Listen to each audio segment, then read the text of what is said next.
Biar kami duduk diam seperti Maria, bukan seperti Marta yang sibuk sendiri, untuk mendengarkan suaramu, detak jantungmu, Roh Kudus. Tuhan Yesus, Kau ada di sini. Berkati setiap kami, tidak ada jarak, tidak ada perbedaan waktu ketika kami di dalam hadirat Tuhan. Terima kasih Tuhan, sampaikan sabdamu, sembunyikan hamba di balik salib Yesus, supaya semua orang bertumbuh karena matanya tertuju padamu. Dalam nama Yesus, haleluya. Amin. Puji Tuhan, sekali lagi saya ucapkan shalom. Senang bisa hari ini dipercayai oleh Tuhan untuk membagikan firman Tuhan dan dipercaya oleh Anda juga untuk bisa menyalurkan suara Roh Kudus. Saya waktu berdoa untuk apa yang saya mau bagikan, saya dapat satu kalimat profetik dari Tuhan. Memang ini kepada satu gender saja, yaitu perempuan. Tapi saya yakin laki-laki pun akan dapat berkah. Karena saya nggak bisa pastikan kalau yang menyaksikan ini, mendengarkannya hanyalah kaum Hawa. Pasti ada kaum pria. Nah, kalimat profetik yang saya dapatkan dengar langsung dari Roh Kudus adalah wanita bukan korban. Itu yang saya jadikan tema khotbah saya sekarang. Sekali lagi, wanita bukan korban. Bagi para pria yang mendengarkan ini, loh, aku dapat apa nanti? Sama dengan saya pengkhotbahnya saya dapat apa? Tapi firman Tuhan itu bermata dua, nggak hanya memberkati para pendengarnya, pengkhotbahnya juga, nggak hanya wanita, laki-laki pula. Tim yang ada bersama dengan saya juga semuanya pria, tetapi saya yakin ini akan meningkatkan apresiasi kita akan wanita. Kaum laki-laki yang mendengar ini akan semakin mengasihi mamanya, akan semakin mengasihi istrinya bagi yang sudah menikah, akan lebih menghargai kaum perempuan bagi yang masih bujangan. Karena mereka bukanlah objek seperti yang di dunia ini sekarang, pornografi dan sebagainya. Perempuan digambarkan sebagai korban. Korban laki-laki. Belum lagi kekerasan dalam rumah tangga. Tidak banyak wanita yang berbahagia di dunia ini. Lebih banyak yang sedih. Tetapi ini kabar baiknya. Di dalam Tuhan, kaum perempuan tidak perlu merasa sebagai korban. Anda adalah ciptaan Tuhan yang mulia. Dan saya bicara seperti ini kepada para wanita. Mari para pria mendoakan. Karena kita semua laki-laki selalu dari kandungan seorang wanita yaitu mama. Saya juga punya seorang anak perempuan. Dari 3 anak kami, 2 laki, 1 wanita. Saya berdoa, kalau perempuan ini potensinya digali, dirilis dalam kerajaan Allah, luar biasa 2/3 tenaga kerajaan Tuhan akan dilepaskan. Karena di dunia ini lebih banyak perempuan daripada pria. Jadi andai kata kita bisa mengerti bagaimana memperlakukan mereka dan memberitakan Injil kepada mereka sebagaimana seharusnya, bahwa wanita martabatnya diangkat oleh firman Tuhan. Kalau kita mengerti, Alkitab berkata begini, kalau Roh Kudus dicurahkan di akhir zaman, hamba-hamba Tuhan, hamba-hambaku laki-laki dan perempuan akan menerima Roh Kudus pula. Anak kecil akan bernubuat, orang muda teruna mendapat penglihatan, orang tua mendapat mimpi. Kepada hambaku laki-laki dan perempuan, kucurahkan rohku. Jadi kalau wanita tahu potensi di dalam diri mereka, wow, terjadi kebangunan rohani, saling menopang dengan laki-laki, dan dunia ini akan cepat diselesaikan dalam misi Yesus Kristus. Tapi selama masih ada satu anak Tuhan, seorang wanita Kristen yang masih merasa dirinya adalah korban, wah, setan akan menang, akan memperoleh tumpuan kaki, dan akan melemahkan tubuh Kristus. Karena itu saya ingin sekali berbicara kepada Anda hari ini tentang potensi Anda. Buka bersama dengan saya di Rut pasal yang pertama. Hari ini semoga saya bisa cover 16 ayat. Wanita bukan korban judulnya. Kita masuk langsung kepada 2 orang perempuan yang menjadi lakon dari pasal 1. Rut dan Naomi. Nanti ada Orpa juga, perempuan yang lain yang mau saya bahas. Ayat pertama, ambil catatan ya, jangan lupa untuk khotbah-khotbah seperti ini ditangkap rema-rema dari Tuhan. Jangan puas hanya dengar asal-asalan, nanti setelah selesai mendengarkan firman, kita hanya ingat sebagian atau remah-remah saja. Minta rema, bukan remah. Catat khotbah. Rut dan Naomi, ayat 1. Pada zaman para hakim memerintah, ada kelaparan di tanah Israel. Lalu pergilah seseorang dari Bethlehem Yehuda beserta istrinya, itulah Naomi saudara, dan kedua anaknya laki-laki di daerah Moab, ke daerah Moab untuk menetap di sana sebagai orang asing. Latar belakang daripada Rut pasal yang pertama adalah zaman hakim-hakim. Zaman semena-mena, itulah zaman semena-mena karena tidak ada raja. Manusia melakukan apa yang dikehendaki hatinya. Nah, di zaman yang kacau balau itu, nggak beda dengan hari ini. Ada banyak sekali masalah silih berganti di dunia ini.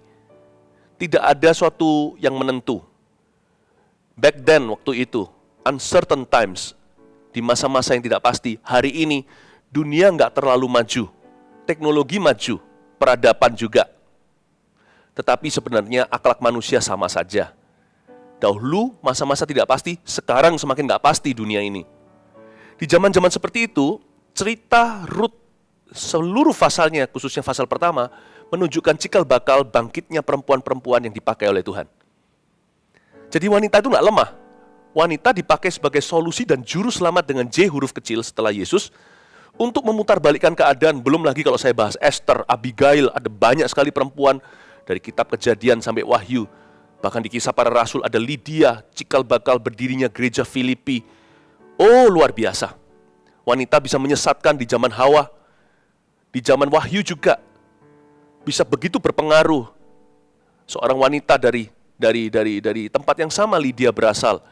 Tuhan perintahkan untuk dalam pewahyuannya kepada Yohanes untuk wanita itu bertobat karena dia menyeret satu gereja, salah satu dari 7 gereja yang disurati oleh Yohanes ke dalam kesesatan. Tahu nggak kekuatan seorang perempuan? Dahsyat sekali. Bisa mempengaruhi yang buruk, bisa mempengaruhi yang baik. Makanya tidak sia-sia perempuan dinamakan Hawa. Hawa satu ruangan ditentukan perempuan. Hawa satu family ditentukan oleh wanita. Bisa-bisa Hawa satu bangsa dan kebangunan rohani juga. Pada zaman para hakim, dimunculkan tokoh-tokoh wanita. Coba bayangkan. Tentunya ada Boas di sini dan sebagainya. Ada laki-laki di dalam gambar. Tetapi Rut adalah kitab perempuan. Bahkan gereja Tuhan disebut sebagai mempelai wanita Kristus. How powerful the church is. Betapa besarnya rancangan Allah atas kaum Hawa. Bahkan gereja pun dinamakan sebagai mempelai wanita. Nah, laki-laki ini yang namanya Elimelek di ayat 2, nama orang itu ialah Elimelek, nama istrinya Naomi, dan nama kedua anaknya Mahlon dan Kilion, semuanya orang-orang Efrata dari Bethlehem dan Yehuda. Dan setelah sampai ke daerah Moab, diamlah mereka di sana. Nah, Elimelek suatu hari membuat suatu keputusan yang salah. Karena dia sebagai kepala keluarga, Naomi bisa apa? Rut belum keluar nih dalam cerita. Naomi tak berdaya, apalagi di zaman non-emansipasi wanita. Perempuan ikut saja prianya. Nah, Elimelek pada waktu terjadi kelaparan di Bethlehem Yehuda, dia memilih untuk meninggalkan Bethlehem Yehuda. Secara profetik itu tindakan yang sangat fatal sekali. Sesusah-susah apapun kita, jangan tinggalkan Tuhan. Jangan tinggalkan sumber-sumber ilahi dalam kehidupan kita. Sebab Bethlehem artinya rumah roti. Yehuda artinya provinsinya, maksudnya seperti jikalau Surabaya gitu, berarti Jawa Timur. Bethlehem itu Surabayanya, artinya rumah roti, sedangkan provinsinya Yehuda artinya rumah pujian. Ketika seseorang hatinya merasa dirinya adalah korban kehidupan, korban orang lain, korban keadaan, maka hatinya melemah, tidak mungkin dia memuji Tuhan. Orang itu kalau sudah merasa dirinya itu sebagai korban ya, dia tidak akan melawan. Makanya dia tidak akan bergantung dengan firman, dia akan tinggalkan sumber kekuatan. Bukannya seharusnya dia semakin bergantung pada firman-Nya, Elimelek membawa seluruh keluarganya menjauh dari Roh Kudus di Perjanjian Lama. Ditinggalkannya lah Bethlehem, rumah roti. Banyak orang hari-hari ini meninggalkan firman, termasuk perempuan. Hidupnya terlalu susah. Firman tidak berlaku untuk aku. Udah gak mau dengar khotbah-khotbah yang menghidupkan. Sukanya mendengar lagu-lagu yang melankolis. Sukanya bergaul dengan orang-orang yang sesama nasib. Supaya apa? Supaya bisa merasa nyaman sejenak. Padahal itu bukanlah solusi jangka panjang. itu juga bukan jalan keluar, apalagi titik terang, belum lagi titik balik. Banyak orang membuat kesalahan seperti Elimelek dan Naomi. Bukannya mendekat pada Tuhan, dia malah menjauh dari sumber kekuatan, yakni firman. Bukannya buka Alkitab dan cari jawaban, merasa firman Tuhan tidak bisa tolong dia lagi, karena hidupnya terlalu sengsara. Dan sudah tidak lagi memuji Tuhan seperti yang tadi kita nyanyikan. Apapun yang terjadi di dalam hidupku, ajarku berkata, ini dia Yehuda, Tuhan Yesus baik dalam segala hal yang terjadi. Ajarku mengatakan, Tuhan Yesus baik, ku sembah kau, ku sembah kau. Ini Yehuda rumah pujian, tak dapat ku membalas kasihnya. Ku sembah kau, Bapa, ku rindu selalu menyenangkanmu. Kesalahan kita adalah kita berhenti memuji, mengeluh melulu. Mengeluh tidak membawamu jauh, malah berputar-putar di padang gurun, mati di padang belantara. Justru jangan tinggalkan Yehuda, malah merapat ke pujian. Kalau kita nggak bisa memuji sendiri, kita dengarkan puji-pujian. Paling tidak hati kita soaking atau tenggelam di dalam roh penyembahan. Disitulah kekuatan. Jangan tinggalkan sumber kekuatanmu. Jangan tinggalkan resources, sumber daya ilahi yang ada di dalam dirimu. Nah, Elimelek itu begitu. Nah, istrinya Naomi. Nah, kata Naomi itu artinya apa dicatat? Naomi berarti, ini namanya, artinya pleasant atau bahagia. Tapi kehidupannya sebaliknya. Bukannya bahagia, Naomi merasa dirinya apes sekali. Memang begitu sih, nanti satu persatu mati. Naomi itu artinya bahagia, happy. Tapi kehidupannya malah justru penuh dengan depresi. Lah, dia punya anak dengan Elimelek waktu jauh dari Tuhan, meninggalkan Bethlehem Yehuda, namanya Mahlon dan Kilion. Mahlon artinya sickly atau sakit-sakitan. Kilion artinya tired nih, capek gua. Yang satu artinya kesel. Yang satu artinya sakit-sakitan. Yang lain artinya aku letih, lesu, dan berbeban berat. Loh, kok kasih anak nama kayak gitu? Akhirnya aku temukan mamanya Yabes. Sebenarnya bukan mamanya Yabes sih, tapi mirip kayak mama Yabes. Orang yang sama sifatnya. Wong dia yang ngalami kepahitan kok disalurkan ke anaknya. Jangan jadi wanita yang pulang rumah lampiaskan amarah ke anak-anaknya. Orang yang merasa diri korban biasanya akan mengorbankan orang lain. Karena katakan pada dirimu sendiri, wanita bukan korban. Aku bukan korban, laki-laki juga sama. Seorang yang pernah dilecehkan dulu sama paman, nanti biasanya lecehkan ponakannya atau anaknya sendiri bahkan. No. Apapun yang disakiti di dalam dirimu, sembuhkan di dalam dirimu, Yesus sanggup kok. Jangan bawa-bawa ke rumah, jangan bawa-bawa tempat kerja, jangan bawa-bawa ke gereja. Gereja itu rumah sakit, betul. Tapi nggak selamanya kita sakit di dalam gereja. Ada saatnya kita harus sembuh. Kita harus memutuskan, I'm healed today. By the blood of Jesus, by His stripes, dengan darah dan dengan daging Tuhan Yesus setiap kali perjamuan kudus, dengan bilur-bilurnya aku sembuh. Harus membuat keputusan jelas bahwa Tuhan sudah selesai di kayu salib. Sekarang giliranku, game over dengan dosa. Aku mau selesai hari ini. Dia bawa-bawa. Ini mama yang pukuli anaknya lah kira-kira. Anak yang abusive, mama yang abusive, atau mama yang kata-katanya itu menjatuhkan. Anak sendiri dikutuki. Begitulah kira-kira. Masa anaknya dikasih nama sakit-sakitan? Persis kayak Yabes, mamanya kasih nama dia Yabes, artinya apes, atau pain, atau suffering, atau penderitaan. Kok ada yang mama-mama kayak gini? Tapi nggak bisa apa-apa ya, kalau wanita sudah merasa diri sebagai korban, dia harus menemukan tempat pelampiasan. Biasanya daging darah sendiri. Celakanya kutuk itu begini loh kerjanya. Orang yang paling kita cinta, kalau kita ini nggak beres di dalam hati kita, biasanya orang yang akan kita benci. Orang yang paling kita kasih, biasanya paling kita sakiti. Kutuk itu nggak bisa dihentikan dengan positive thinking atau dengan kemauan doang. Aku ini orangnya strong will kok, punya kemauan keras. Nggak bisa. Anda bukan berhadapan dengan darah dan daging, tapi roh jadi udara. Kelicikan mereka sudah sejak Adam dan Hawa berhasil menjatuhkan manusia ribuan tahun sudah. Nah, menurut Anda siapa kok bisa kebal lawan dia? Kecuali Anda urusi ini dengan Yesus. Berhenti di Kalvari. Kecuali ada hikmat turun dari sorga, dari firman Allah dan Roh Kudus. Di mana ada Roh Kudus, di situ ada kemerdekaan. Dan jikalau anak manusia, Yesus Kristus memerdekakanmu, kamu sungguh-sungguh merdeka. Tuhan mau Anda totalitas untuk sembuh.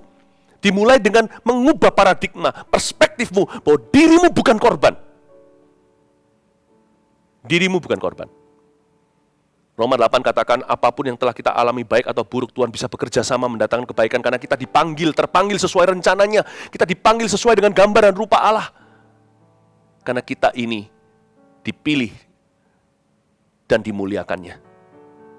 Terpanggil sesuai dengan rencana Allah supaya menjadi serupa dengan gambaran anaknya. Pertama-tama agree with Jesus. Jangan suruh Tuhan Yesus selalu setuju dan sepakat sama kita. Tuhan selalu ditarik ke bawah. Tuhan harus setuju sama aku. Masa Tuhan gak mengerti sih apa yang aku alami? Berhenti sejenak. Kadang-kadang penting sekali untuk kita memutuskan Tuhan gak harus mengerti kita. Tapi kita yang harus mengenal Dia. Bukannya Tuhan ditarik ke bawah, kita yang harus disedot ke atas. Bukan Tuhan yang ditarik ke sini, kita yang harus ditarik ke sana. Jangan cocokkan Tuhan Yesus dengan kita harus mencocokkan diri dengan Tuhan Yesus. Dan pertama-tama to agree with, untuk sepakat dengan Kristus. Supaya Roh Kudus bekerja tanpa rintangan di dalam dirimu adalah belajar melihat diri sendiri bukan sebagai korban. Mengasiani diri sendiri adalah musuh besar kasih. Karena mengasiani diri sendiri bukanlah kasih, malah lawan katanya. Nah, Mahlon Kilion, apa yang terjadi dengan mereka? Ayat 3. Kemudian matilah Elimelek. Mati dia. Aduh, jadi janda muda. Suami Naomi. Sehingga perempuan itu tertinggal dengan kedua anaknya. Ayat 4. Keduanya mengambil perempuan Moab. Yang pertama bernama Orpa. Ingat-ingat ya. Orpa namanya. Bukan Oprah Winfrey, tapi Orpa ini. Yang kedua bernama Ruth. Dan mereka diam di situ kira-kira 10 tahun lamanya. Orpa artinya the back of the neck, atau di belakang leher ini. Ruth artinya beauty, the beautiful friend of God. Nggak tahu kenapa dia dari Moab, bangsa yang tidak kenal akan Tuhan, tapi kok namanya seperti nubuatan ya. Namanya aja sudah namanya saja artinya seorang teman Tuhan yang indah, seorang sahabat yang cantik. Kayaknya Ruth ini dari keluarga yang baik-baik. Mungkin juga Orpa ya, saya nggak ngerti kenapa kok dikasih nama begini. Tapi pokoknya, Anda lihat bahwa bahkan ketika hari di mana Anda dilahirkan, laki-laki maupun perempuan, orang tua memberimu nama kan? Kasih nama apes saja kayak Yabes saja Tuhan punya rencana kok. Apalagi namanya baik-baik. Jennifer itu artinya apa saya nggak tahu. Ada yang Abigail. Abigail itu bagus, artinya juga ada yang bagus. Ya. Ada yang dikasih nama, coba perhatikan, coba selidiki. Nama Anda itu ada artinya. Waktu papa atau mama yang memberikan ide nama itu, pokoknya mereka sepakat, maka Anda punya nama tertulis dalam sertifikat kelahiran. Ketika nama itu diberikan, mereka punya harapan yang positif atas hidupmu. Nama itu doanya papa mama. Ya. Saya aja, seorang laki-laki, saya dikasih nama oleh papa mama saya. Mama saya yang kasih saya nama. Nama saya Philip. Papa saya setuju akhirnya nama itu. Kenapa? Karena mama saya suka sekali lihat pangeran Inggris itu loh, Philip. Meskipun nama Philip sendiri itu artinya pejinak kuda atau kuda liar yang dijinakkan. Saya nggak bisa naik kuda tapinya. Tetapi mama saya berharap saya itu besok besarnya jadi seperti pangeran, punya wibawa semacam itu. Jadi nama adalah doa. Apa nama Anda coba? Sekalipun namanya Mahlon Kilion pun Tuhan punya rencana. Yabes itu coba lihat. Nasibnya diputar balikkan. Karena dia beriman. Kalau mama Anda kasih nama Anda apes, mati, kutuk, ya kan? Puasi, bahasa Hokiannya keluar juga. Setengah mati. Itu pun jangan Anda tawar hati. Karena Anda masih punya Yesus yang bisa pakai nama itu sebagai kesaksian. Dia bisa memutar kutukan menjadi berkat yang luar biasa. Dia bisa mengubah ujianmu menjadi kesaksianmu. Your test to become your greatest testimony yet. Coba Yabes itu terkenal gara-gara namanya loh. Ini orang ini dapat promosi gratis gara-gara mamanya kasih dia nama untuk hancurkan dia. Dia malah jadi orang yang sukses luar biasa. Nama itu memisahkan dia dari nama orang-orang sukses sejamannya. Karena nama-nama mereka biasa. Tapi orang sekali ingat Yabes, jadi istimewa. Bukan karena dia yang paling diberkati. Bukan dia orang yang paling kaya itu Salomo. Tapi kenapa kita ingat Yabes? Karena namanya apes. Tapi hidupnya sebaliknya, makanya kita ingat dia.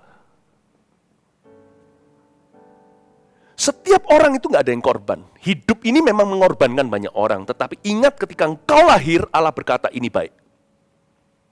Kembalilah ke batu karangmu yang teguh. Galilah sumur di bawah itu, ada Allah Ishak menaruh air di situ. Namamu nubuatan, namamu adalah doa. Rut dan Orpah.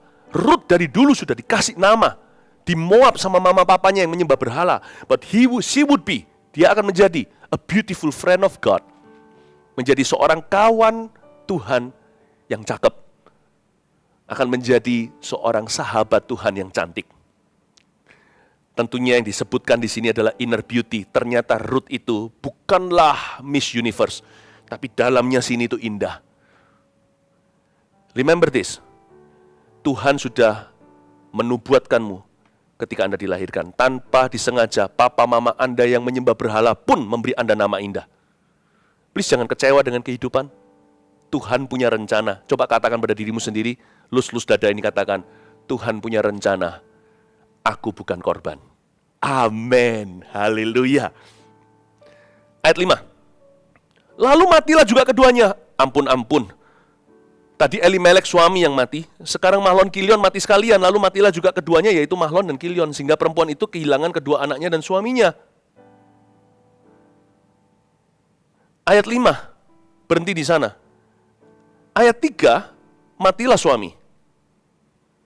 Ayat 4 cerita mereka dapat mantu. Dapat 2 menantu lagi. Ayat 5, matilah kedua putranya. Sisa Rut, Orpah, menantu-menantunya, dan Naomi, si mama mertua. Andai kata, si Naomi cepat berbalik ke Bethlehem, ajak suaminya Elimelek kalau perlu agak paksa sedikit, asal jangan sampai berantem, berakhir pada perceraian. Kalau si Naomi mau mengusahakan untuk kembali ke rencana Tuhan, berdoa minimal, karena ternyata enggak, karena Naomi ini akhirnya kepahitan. Sehingga orang yang kepahitan merasa diri korban tidak akan berdaya jadi pengaruh dalam keluarganya. Dia tidak bisa berbuat apa-apa. Doanya pun tidak mampu dia, karena dia perlu didoakan. Kalau orang kepahitan itu dia perlu didoakan, mana bisa doain orang lain. Kalau kita nggak kepahitan, kita juga perlu didoakan. Saling mendoakanlah kamu, kata firman Tuhan. Tapi kita juga sanggup mendoakan orang karena kita nggak kepahitan, karena kita bukan korban. Betapa lemah, betapa zero, betapa negatifnya orang yang merasa dirinya sebagai korban. Apalagi wanita diberikan oleh Tuhan karunia, biasanya kepekaan, kenabian, diberi kuasa doa. Karena di mana kelemahanmu secara fisik katakan kalah dengan laki-laki, Tuhan tambahkan dalam rohmu. Andai kata Naomi mau mengusahakan masuk dalam rencana Tuhan, ayo kita cari wajah Allah seperti 2 Tawarik katakan. Jikalau satu bangsa mengaku dosanya, berbalik dari jalannya yang salah, mencari wajahku, aku mendengar dari sorga, mengampuni dosa mereka dan memulihkan negeri mereka atau memulihkan kehidupan mereka, bahkan masa depan mereka. Kalau dia mau cari Tuhan, nggak perlu ayat 5 ada Mahlon Kilion mati sekalian. Harusnya ayat 3. Harusnya ayat 2 sebelum ayat 3, sebelum Elimelek mati. Jadi gini loh, semakin Anda tunda untuk melawan si jahat, semakin lama Anda entertain, terus menghibur dan menikmati perasaan diri sebagai korban, semakin banyak yang tercuri oleh iblis. Semakin banyak yang mati di dalam hidupmu.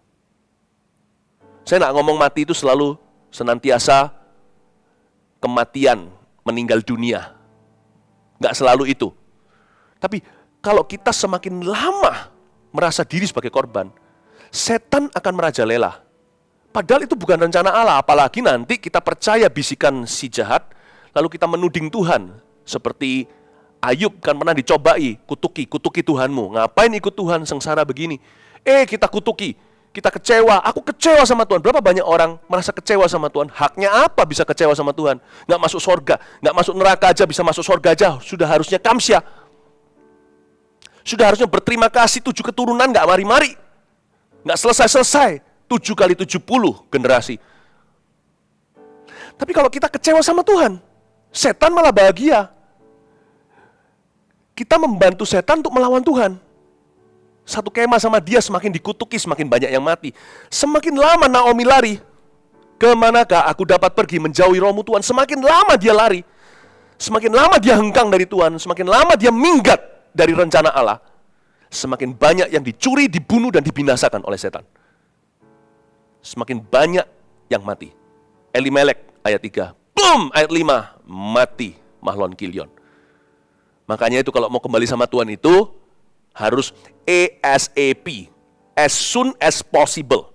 Secepatnya, selekasnya, jangan buang waktu. Detik engkau menyadari bahwa ini salah, atau detik Anda menyadari aku sudah jauh, atau saat Anda sadar bahwa enggak, ini bukan rancangan Tuhan itu damai sejahtera, memberiku masa depan penuh pengharapan, aku harus lawan. Yakobus 4 ayat 7 berkata, tunduklah kepada Allah. Kita harus semakin menunduk, lawan iblis. Ada proaktif dari diri kita. Iman tanpa perbuatan dalam hati, ada perbuatan iman juga. Kita lawan iblis, maka dia akan lari daripadamu. Kata lari daripadamu, dia akan progresif, lari, mendekat, lari, hilang. Tiba-tiba pelan-pelan sirna. Seperti menurunnya pendengaran. Kadang-kadang iblis gak langsung disappear, seperti magic show. Tapi dia lawan dulu, lawan. Tapi semakin dia lemah, kita semakin kuat. Semakin kita kuat, dia semakin lemah. Lama-lama, iblis akan meninggalkan kita. Tapi kita harus tetap waspada sekalipun dia meninggalkan kita, karena dia akan mencari waktu yang tepat untuk mencoba kita lagi. Tapi barang siapa hidup dekat sama Tuhan, tidak perlu takut kapan iblis melawan. Ayat yang ke-6. Kemudian berkemaslah ia dengan kedua menantunya. Dan ia pulang dari daerah Moab, sebab di daerah Moab ia mendengar bahwa Tuhan telah memperhatikan umatnya dan memberikan makan kepada mereka. Akhirnya Naomi mendengar di daerah Moab dari jauh, dia dengar kesaksian orang, penting sekali kesaksian itu. Tapi ya kok sekarang di ayat 6, kok nggak mau di ayat 2 tadi, sebelum ayat 3 matilah Elimelek, sebelum ayat 5 matilah Mahlon Kilion. Ya udah nggak apa-apa, better late than never. Lebih baik telat daripada nggak pernah sama sekali. Lebih baik terlambat daripada telat sama sekali. Puji Tuhan, akhirnya Naomi mendengar. Ibu-ibu, saudara-saudari perempuanku di dalam Kristus, termasuk saudara seiman laki-laki yang mendengarkan ini, hati-hati dengan gosip ya. Hati-hati gunakan kupingmu. Hati-hati gunakan kupingmu. Allah Bapa di surga melihat ke bawah. Hati-hati gunakan kupingmu. Tapi telinga selalu berhubungan THT dengan mulut. Hati-hati gunakan mulutmu. Hati-hati gunakan mulutmu. Ya gitulah. Nanti jadi kayak sekolah minggu. Karena Naomi akhirnya turn a deaf ear to negativity. Akhirnya suatu saat dia memutuskan untuk menutup telinga terhadap perkara-perkara hal-hal yang negatif. Mulailah terdengar lebih nyata lagi kesaksian iman bagaimana Tuhan memberi roti di rumah roti, yaitu di Bethlehem. Tuhan memperhatikan umatnya dan memberi makanan kepada mereka. Jangan jadi second hand smoker. Mendengar gosip itu sama ngeri atau lebih ngeri daripada menggosip sendiri. Kanker rohaninya nyata, malah justru bisa mati gara-gara ini. Tapi orang yang menggosip melakukan dosa yang sengaja. Hati-hati gunakan mulutmu, karena Anda sedang meracuni sesamamu. Belum lagi meracuni telingamu sendiri, itu yang terutama. Karena ketika seseorang merokok, dia pakai paru-parunya. Kan dia bukan pinjam paru-paru orang. Ketika seseorang menggosip, dia merusak dirinya sendiri. Karena dia pakai rohnya untuk perkara-perkara yang mendukakan Roh Kudus. Tapi puji Tuhan, di ayat yang ke-6, akhirnya berkemaslah si Naomi pulang ke Bethlehem. Somehow, somewhere, saya nggak tahu gimana dia dengar. Mungkin tetangganya cerita, lu tahu nggak, Bethlehem sudah keluar loh dari pandemi. Kamu tahu nggak, Yehuda, banyak orang sekarang memuji-muji Tuhan. Kenapa? Pertolongan Tuhan tiba, panen mereka berhasil loh. Tuayan padinya, aduhai. Luar biasa gandumnya, lalangnya pergi, sisa gandum saja. Saya nggak tahu, dia pasti dengar dari tetangga, atau dari seseorang yang sampaikan, atau dari kerabat jauh, atau mungkin dari surat yang dikirimkan. Pokoknya, jauh sebelum zaman internet online ada, orang ini dengar berita dari tanah kelahiran. Itu loh yang perlu didengar. Kalau lain ditolong, saya juga tak tersembunyi kuasa Allah. Dengarkan orang lain kalau ditolong. Jangan kita mengisi diri dengan racun, dengan perkara-perkara yang negatif. Jangan terus kita merenungkan kekalahan kita. Dengarkan orang ini yang keluar dari masalah yang sama yang kita alami. Dengarkan orang ini yang mengalami terobosan dalam pergumulan yang sama yang kita sekarang lalui. Itu yang membangkitkan iman. Itulah berita-berita tentang bagaimana Tuhan memperhatikan umatnya. Jangan iri hati kalau orang lain keluar dulu dari masalahnya. Ingini, yang ini bukan dosa, jangan ingini itu atau jangan ingini ini. Yang ini adalah besi menajamkan besi, kesaksian menajamkan kesaksian, oleh darah anak domba, oleh kesaksian kita iblis dikalahkan. Rajin-rajin dengar. Jadi jangan kumpul dengan orang-orang yang sama-sama pahit. Jangan kumpul dengan orang-orang yang sama-sama senasib. Boleh senasib, kumpul dengan orang-orang yang senasib, namun mengalami kemenangan. Supaya Anda jangan merasa, oh ini normalnya, new normal. Banyak orang sudah hidup di dalam new normal sebelum zamannya COVID-19 ini. Berapa banyak orang sudah merasa, laki-laki sama aja di seluruh dunia. Karena dia bergaul dengan orang-orang, dengan sesama wanita yang semuanya dikecewakan sama pria. Tidak ada patron laki-laki yang benar di tengah kerumunan orang-orang itu yang suka saling curhat satu dengan yang lainnya. Gereja sama aja, semuanya itu begitu doang. Karena semua kepahitan dengan gereja. Ada orang-orang tertentu yang sama-sama kita.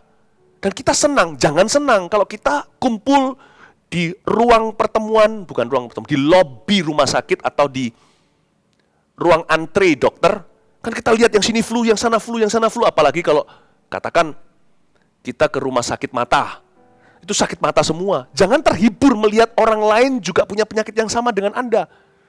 Jangan berhenti sampai di sini. Teruskan sampai dapat medicine-nya. Sampai dapat obatnya. Jangan berhenti sampai Anda masuk ke ruang dokter, dibuka preskripsi setelah diagnosa, setelah dicek, disuntik atau apa. Jangan berhenti hingga solusi. Kebanyakan kita itu, kita suka kumpul dengan orang yang senasib. Pahit menimbulkan pahit. Kita tidak mengejar medicine atau obatnya. Itu kesalahan banyak orang. Makanya banyak orang menjadi new normal. Bad normal, menurut saya normal yang buruk. Muncul konklusi-konklusi yang bukan dari Roh Kudus datangnya. Ingat, persekutuan doa juga. Persekutuan saudara seiman, bukan rumah sakit. UGD boleh. Orang masuk ke situ. Tapi semua harus sembuh. It's not a hospital, it's an emergency room. Tujuannya adalah supaya orang itu keluar dari rumah sakit, bukan supaya tinggal di sana. Tapi berapa banyak orang yang menjadikan persekutuan saudara seiman menjadi rumah sakit kekal. Akhirnya mereka ngamar, ngontrak di situ, dan tinggal di situ selama-lamanya. Dan akhirnya merasa normal. Kalau mataku merah dan gatal, itu sudah normalnya mata semua orang yang harus begitu. No, jangan berhenti sampai solusi. Cari obatnya. Dengarkan gimana Bethlehem keluar dari masalah, keluarlah juga Anda dari masalah yang sama. Jangan berhenti sampai terjadi suatu terobosan. Miracle still happen, mujizat masih terjadi. Ayat 7, maka berangkatlah ia dari tempat tinggalnya itu, bersama-sama dengan kedua menantunya. Ketika mereka sedang di jalan untuk pulang ke tanah Yehuda, berkatalah Naomi kepada kedua menantunya itu, pergilah, pulanglah masing-masing ke rumah ibunya. Tuhan kiranya menunjukkan kasih-Nya kepadamu, seperti yang kamu tunjukkan kepada orang-orang yang telah mati itu, maksudnya anak-anaknya, dan kepadaku. Kiranya atas karunia Tuhan kamu mendapat tempat perlindungan, masing-masing di rumah suaminya. Lalu diciumnyalah mereka tetapi mereka menangis dengan suara keras dan berkata kepadanya, "Tidak, kami ikut dengan engkau pulang kepada bangsamu." Ayat 11, tetapi Naomi berkata, sekali lagi, ini kedua kali, diusir lagi, jadi diusirnya double porsi. "Pulanglah anak-anakku, mengapakah kamu turut dengan aku? Bukankah tidak akan ada lagi anak laki-laki yang kulahirkan untuk dijadikan suamimu nanti?" Cengli sih, masuk akal sih. "Pulanglah anak-anakku, pergilah sebab sudah terlalu tua aku ini untuk bersuami. Seandainya pikirku ada harapan bagiku, dan sekalipun malam ini aku bersuami, bahkan sekalipun aku masih melahirkan anak laki-laki, masa kamu mau menanti sampai anak itu dewasa? Masakan karena itu kamu harus menahan diri dan tidak bersuami? Janganlah kiranya demikian anak-anakku. Bukankah jauh lebih pahit yang aku alami daripada kamu, sebab tangan Tuhan teracung terhadap aku." Dua kali Naomi mengusir kedua menantu. Berkatalah Naomi kepada kedua menantunya, "Pergilah, pulanglah masing-masing ke rumahnya." Kedua kali Naomi berkata, "Pulanglah anak-anakku, percuma kamu ikut aku. Masa aku bisa punya anak laki-laki? Anak lakiku hanya 2. Masa kamu mau menunggu? Huijah, pulang." Ketika seseorang merasa dirinya sebagai korban, maka yang dia lakukan adalah all or nothing. Itu skenario yang selalu muncul, yang selalu timbul. All or nothing. Itu all or nothing. Jangan memakai approach atau pendekatan seperti itu terhadap apapun trial atau pencobaan hidupmu. Jangan semua atau enggak sama sekali. Mau gini, kalau enggak usah. Si Naomi dalam bahaya sebenarnya, apa yang dia lakukan 2 kali mengusir menantunya. Kalau Orpa sih enggak apa-apa. Dia hampir mengusir solusi jangka panjang. Dia hampir mengusir mujizatnya di dalam diri Ruth. Jangan buang segala sesuatu. Hanya karena pernikahan tidak berhasil bagi satu orang, bukan berarti semua pernikahan dibuang ke sampah, bahwa tidak ada pernikahan yang bahagia. Hanya karena ada orang yang sakit tidak sembuh, didoakan setengah mati, semua nabi, semua evangelis, penginjil besar yang bahkan bisa membangkitkan orang mati, ditumpangi tangan juga tidak sembuh. Bukan berarti buanglah seluruh kesembuhan ilahi ke dalam tong sampah itu. Bahwa kesembuhan sudah tidak terjadi lagi. Tidak ada yang namanya mujizat di dunia ini. Hanya karena kita lihat ada orang mengalami sesuatu sekalipun dia sudah berusaha, jangan takut Anda mengusahakan yang sama. Jangan all or nothing. Mau gini, kalau enggak ya usah sekalian enggak usah. Mau ini atau sama sekali tidak perlu. Jangan begitu. Approach seperti ini, a very poor approach, atau cara pendekatan yang sangat tidak menguntungkan. Kalau bicara soal kesaksian yang lain ditolong saya juga. Tapi kalau orang masih menantikan doa, jawaban doa, timing Tuhan itu beda-beda. Jadi jangan pernah Anda compare, kalau orang itu belum berarti Anda bukan. Jangan selalu memiliki hati yang kecil, yang mudah tawar hati, yang menciut, yang hambar. Sedangkan Tuhan berkata pada Yosua, kalau kamu mau menang, kamu harus fight. Jangan tawar hatimu, jangan kecut hatimu. Dia mengusir dua-dua, udahlah pulanglah. Suami gua nggak punya, sekarang 2 putra juga nggak ada. Sekalian udah, dia ini sudah rasanya lagunya sih, aku sedih, duduk sendiri, ambil tali mau bunuh diri. Ini kayaknya ya, gelagatnya kalau menurut saya nggak terbukti di dalam Alkitab, tidak tercatat sih. Tapi bisa saja saya asumsi, kan tidak mengubah jalur cerita. Ini kalau sampai sungguh-sungguh menantu sudah pergi dua-dua, mungkinkah Naomi bunuh diri? Mungkin nggak? Sangat mungkin. Udah buang semuanya, barang-barang dikasih, tulis surat sambil menangis. Hidupku sengsara. Bukankah dia katakan tadi di ayat yang 13 yang kita baca? Sudahlah, ayat 13 saya bacakan lagi ya. Masakan kamu menanti sampai mereka dewasa? Masakan karena itu kamu harus menahan diri dan tidak bersuami? Lalu perhatikan ini. Janganlah kiranya demikian anakku, bukankah jauh lebih pahit yang aku alami? Aku ini pahit yang aku alami. Saya bisa bayangkan dia sambil menangis sesegukan mengatakan kalimat itu. Bukankah lebih pahit yang aku alami daripada kamu? Sebab lihat ya, tangan Tuhan teracung terhadap aku. Nanti di ayat-ayat berikutnya saya kasih bocoran. Dia berkata, don't call me Naomi. Jangan panggil aku happy, pleasant, atau bahagia. sebab tangan Tuhan teracung melawan saya. Ini kayaknya sudah jurus desperado. Ini saya rasa sudah suara putus asa. Orang kalau udah suara begini, hati-hati, tolong dijagai 24 jam sehari. Bisa-bisa dia lompat dari mana. Ini orang sudah masuk stresnya ke area depresi. Dan ini bahaya sekali. Just because dia mau ke Bethlehem, siapa tahu dia ke Bethlehem untuk bunuh diri. Saya nggak ngerti. Ini orang yang sudah putus pengharapan, malah justru yang ngancam-ngancam gitu itu nggak selalu benar-benar terjadi. Malah kalau orang menunjukkan tanda-tanda depresi, Anda harus hati-hati, cepat layani, doakan, peluk, kasihi, berikan kata-kata firman, tumpang tangan, usir roh jahat. Lalu jaga, kita jadi terapi hidupnya untuk membawa dia kembali kepada perspektif Tuhan. Aku bukan korban. Aku masih punya masa depan penuh pengharapan. Dan apa yang kulihat ini tidak tentu realita. Apa yang kulihat ini mungkin sekarang adalah realitaku dan realita beberapa orang. Tapi ini hanyalah ruang antre dokter di atas segala dokter. Ruang antrian saja. Aku harus masuk dapat diagnosa dari dia. Aku tidak bisa puas melihat sesama pasien. Pasien tahu apa? Aku tidak terhibur berada di tengah mereka. Aku harus masuk ke ruang dokter itu. Tunggu nomorku dipanggil. Ketahuilah nomormu sudah dipanggil. Hari ini adalah harinya Tuhan. Mari kita bersuka di dalamnya. Kita harus masuk kepada dokter itu, ke dalam ruang prakteknya, mendapat diagnosa dan penanganan yang tepat, sampai medicine preskripsi itu jatuh di tangan kita. Baru kita puas dan meninggalkan rumah sakit itu. Jangan all or nothing. Ayat 14. Menangis pula mereka dengan suara keras. Lalu Orpa mencium mertuanya itu minta diri, tetapi Rut tetap berpaut kepadanya. Ayat 14 saya jelaskan Orpa singkat saja.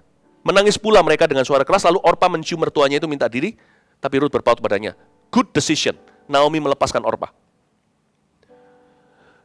Khusus bagi para ibu-ibu, saudari-saudari saya dalam Kristus, ketika di masa-masa tekanan, lepaskan, let go. Hal-hal yang sifatnya hanya impresi. Investasilah dalam kasih.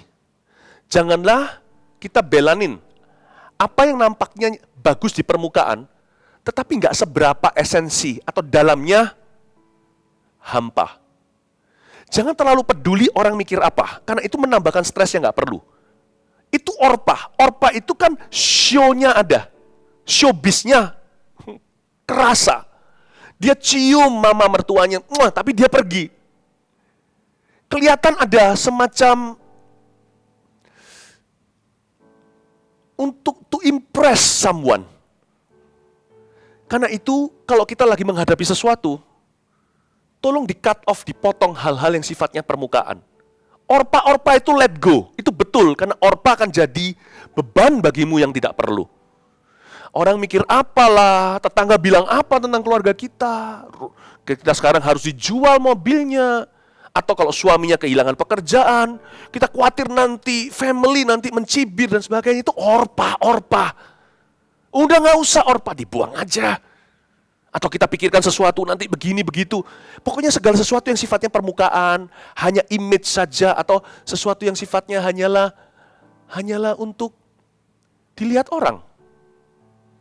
Tidak perlu membuat impresi di masa-masa ketika kita mengalami ujian. Jangan impresi, investasi itu pada relationship, hubungan yang nyata, pada kasih. Itu dia. Ayat 15, berkatalah Naomi, tinggal 2 ayat lagi ya. Telah pulang iparmu pada bangsanya dan kepada para allahnya, pulanglah mengikuti iparmu itu. Disuruh pulang juga nih Rut. Hampir aja nyaris membuat kesalahan, tapi kata Rut, puji Tuhan. Kata Rut, janganlah desak aku meninggalkan engkau. Tegas sekali. Dan pulang dengan tidak mengikuti engkau. Sebab kemana engkau pergi, ke situ juga aku pergi. Dan di mana engkau bermalam, di situ juga aku bermalam. Bangsamu lah bangsaku, dan Allahmu lah Allahku. Saya ulang lagi, betapa tegas sekali. Tetapi kata Rut, janganlah desak aku, Mama, janganlah desak aku meninggalkan engkau dan pulang dengan tidak mengikuti engkau. 2, sebab kemana engkau pergi, ke situ juga lah aku pergi, dan di mana engkau bermalam, di situ juga aku bermalam. 3, Bangsamu lah bangsaku dan Allahmu lah Allahku. Catat 3 poin sederhana, dengan ini saya selesai. Bagaimana mengubah diri dari korban menjadi agen perubahan. Wanita bukan korban, wanita adalah agen perubahan. Lihat dirimu sebagai solusi dan jawaban Tuhan bagi dunia di sekelilingmu di zaman para hakim. Di zaman hakim-hakim yang tidak menentu. Lihat dirimu sebagai Ruth, dan Naomi tentunya juga bangkit di pasal kedua dan seterusnya. Saya tidak akan bahas sekarang.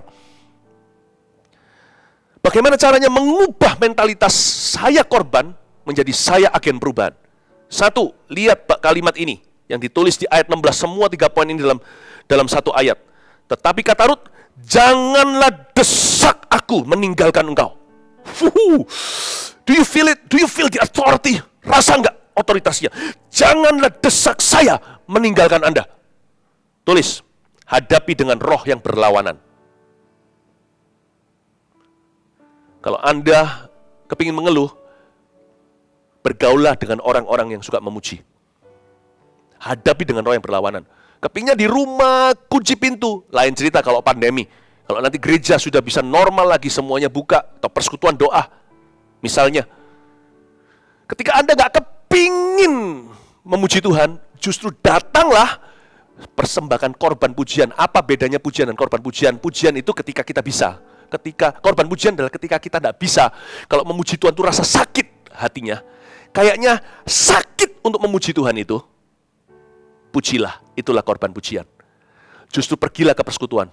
Jangan jauhkan dirimu dari pertemuan. Pergi ke gereja, pergi ke ibadah, bertepuk tangan.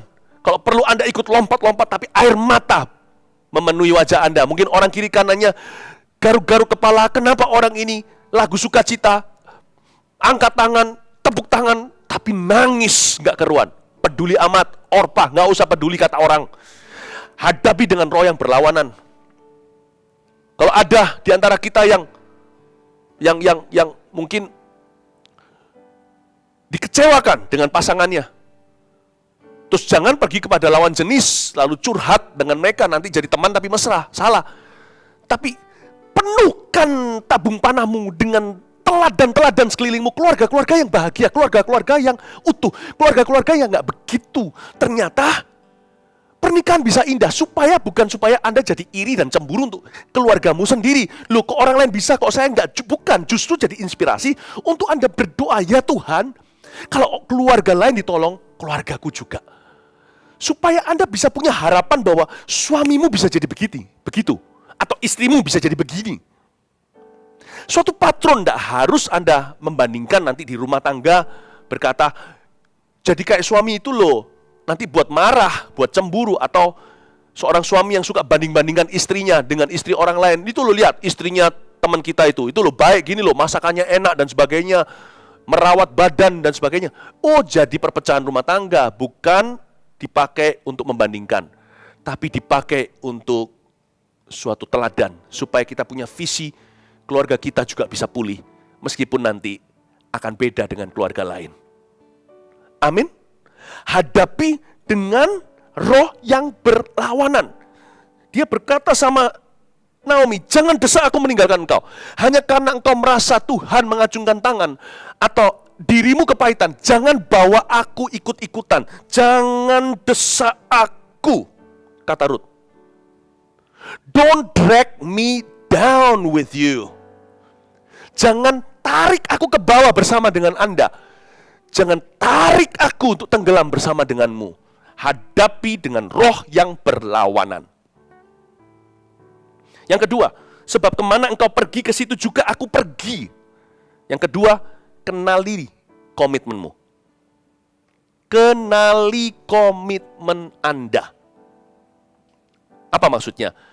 Udah gak usah pusing dengan Orpah, pikirkan saja apa yang jadi komitmenmu. Komitmen berdoa, melayani pasangannya, komitmen besarkan anak, komitmen melayani Tuhan, komitmen memberitakan Injil, bersaksi. Udah, kerjakan aja komitmenmu, itulah kerjakan keselamatanmu. Dia berkata, sebab kemana engkau pergi, ke situ juga aku pergi. Dia berkata, inilah destinasi, I know where I'm going. Do you know where you're going? Tahukah Anda kemana Anda mau pergi? Itu komitmenmu. Kenali komitmenmu. Tidak usah urusi urusan orang lain. Tidak usah kita kepo. Waktu kita nggak banyak, tenaga kita pun terbatas. Pastikan digunakan untuk hal-hal yang memang Tuhan memanggil kita untuk melakukan atau mengerjakannya. Hidupmu punya misi.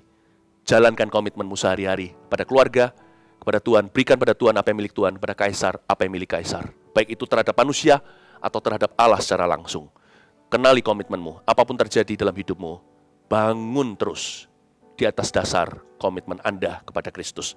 Yang terakhir, bangsamulah bangsaku, dan Allahmulah Allahku. Adopsi tujuan ilahi. Adopt a greater cause. Kalau kita nggak mau jadi korban, adopsi tujuan yang lebih tinggi.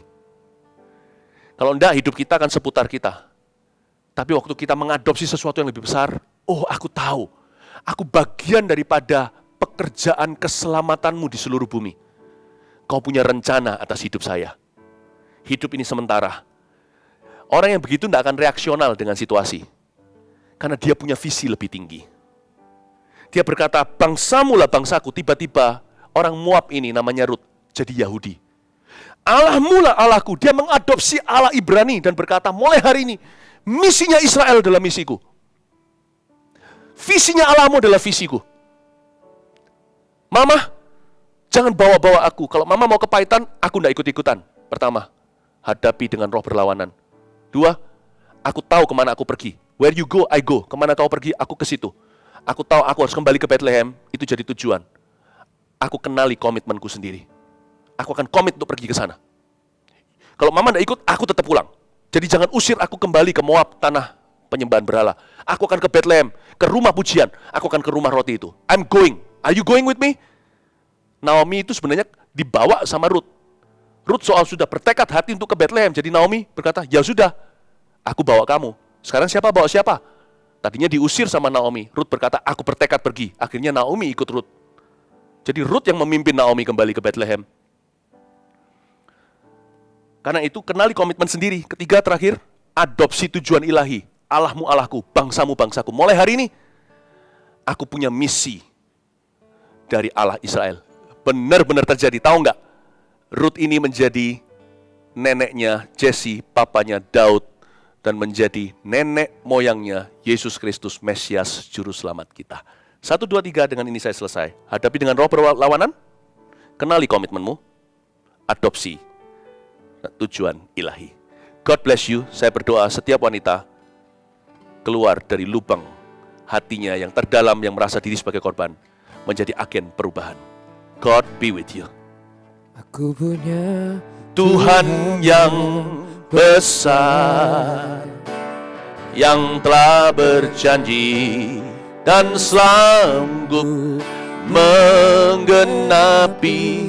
Imanku bersepakat, percaya kuasanya. Ku terima sekarang kemenangan darimu. Katakan dengan iman, aku punya Tuhan yang besar, yang telah berjanji dan sanggup menggenapi. Imanku bersepakat, percaya kuasanya. Ku terima sekarang kemenangan darimu. Aku punya Tuhan yang besar, yang telah berjanji dan selalu menggenapi. Imanku bersepakat, percaya kuasanya. Ku terima sekarang kemenangan. Mari Rut-Rutnya Tuhan Yesus, angkat tangannya sama-sama, angkat kedua tangannya, terima urapan yang baru. Aku punya Tuhan yang besar, yang telah berjanji dan sanggup menggenapi. Iman Imanku bersepakat percaya kuasanya. Ku terima sekarang kemenangan Mari kita terima urapan yang baru. Angkat tangannya. Aku punya Tuhan yang besar, yang telah berjanji dan sanggup menggenapi. Imanku bersepakat percaya kuasanya. Ku terima sekarang kemenangan darimu. Imanku bersepakat, imanku bersepakat percaya kuasanya. Ku terima sekarang imanku bersepakat. Haleluya. Imanku bersepakat percaya kuasanya. Ku terima sekarang kemenang. Letakkan tanganmu di dadamu biar Tuhan minister saat ini juga. Setiap belenggu akan dipatahkan. Oh Ramakamaya Shanana Matagaya Rama. Oh Ramaya Sande Nana Yaso. Ya Ramaya Shanana Namo. Setiap tahanan, setiap tawanan di dada itu akan dilepaskan oleh Tuhan. Tuhan akan mengubah korban menjadi rut-rut yang indah di matanya. Orang makaya shananana matakamana roh kepahitan, tinggalkan orang itu di dalam nama Yesus. Orang makamaya marah-marah matakamaya roh minder, aku patahkan di dalam nama Yesus Kristus. Sika marah matakamaya marah-marah matakamaya shanana matakamaya ramatakamaya ramatakamaya ramaralamaya ramaralamaya sim. Orang marah-marah, hai para perempuan-perempuan ya Tuhan, hai anak-anak wanita Kristus, putri-putri Sion, aku lepaskanmu di dalam nama Yesus. Sebab apa yang aku lepaskan akan terlepas di sorga. I let you loose. Aku lepaskan setiap potensimu untuk kemuliaan Tuhan. Aku lepaskan setiap potensi Anda, hai wanita-wanita yang takut akan Allah. Setiap potensi di dalam dirimu digali saat ini oleh Kristus. Roh Kudus lepaskan di dalam nama Yesus. Setiap tahanan, setiap tawanan. Oh Tuhan, 30-61 kali ganda. Oh Ramakapata Kapaya, terima urapan baru. Terima urapan baru. Terima urapan baru. Daughters of Destiny. Daughters of Destiny, anak-anak perempuan sorga yang bertujuan ilahi. Orang makamata kamaya shanam. Aku lepaskan. I let you loose. I let you loose. Orang marah for the glory of God, kemuliaan Tuhan.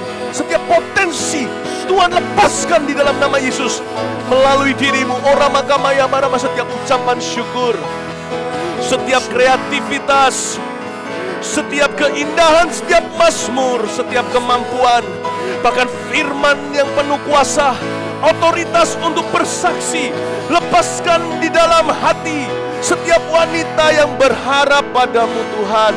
Orang marah, kemampuan bisnis, kemampuan eksekutif, kemampuan untuk berpikir, kemampuan untuk mencipta, aku lepaskan di dalam nama Yesus. Keberanian melebihi daripada 7 laki-laki imannya. Faith that is more than 7 men's faith combined. Lebih dari 7 pria, kata Naomi pada Rut, memilikimu seperti memiliki 7 anak putra lagi. Demikian pula visi lebih tinggi Tuhan taruh di atasmu.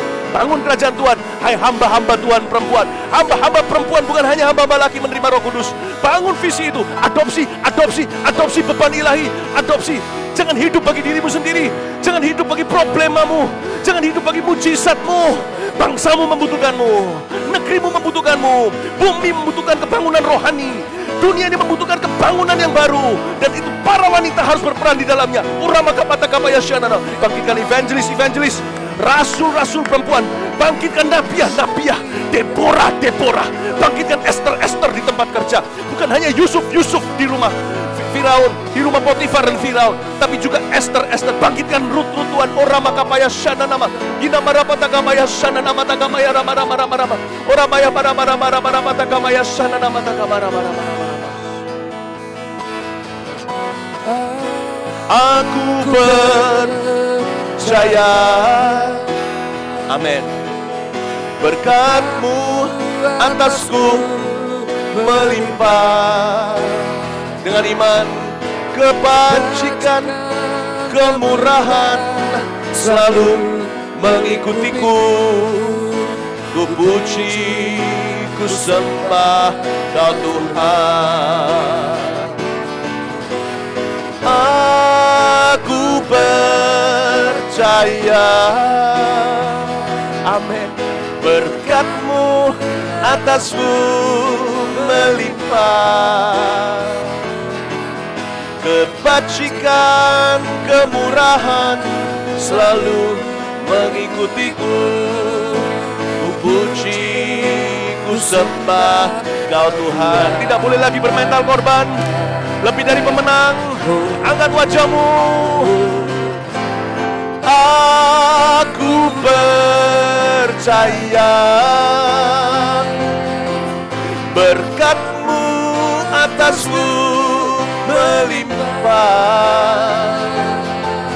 Kebajikan, kemurahan selalu mengikutiku. Ku puji, ku sembah Kau Tuhan. Kebajikan, kemurahan belaka, kebajikan, kemurahan selalu mengikutiku. Ku puji, ku sembah Kau Tuhan. Ku puji, ku sembah. Ku puji, ku sembah Kau Tuhan. Ku puji, ku sembah Kau Tuhan. Haleluya, haleluya, haleluya. Mari kita angkat tangan sama-sama. Terima kasih Tuhan. Hari ini Engkau membangkitkan Rut yang baru di zaman modern ini. Rut yang lama itu sudah mati. Rut yang baru dihidupkan di dalam setiap wanita yang takut akan Tuhan, yang tidak lagi merasa dirinya adalah korban. Mulai hari ini Deborah akan muncul, Esther, Abigail, Maria, Lydia. Di dunia pendidikan, bisnis, sampai ibu rumah tangga, bahkan hingga pendeta, rasul, nabi, penginjil, guru, semuanya ya Tuhan Yesus, hamba perempuanmu pun Engkau akan utus dan libatkan. Makasih Tuhan untuk setiap orang yang mendengarkan ini, materaikan firman ini. Angkat tanganmu, saudara-saudaraku, Engkau memberkati setiap kami. Berkat Allah Bapa, Putra, dan Roh Kudus menyertai setiap kami. Materaikan dengan kuasa ilahi dalam nama Yesus. Amin. God bless you.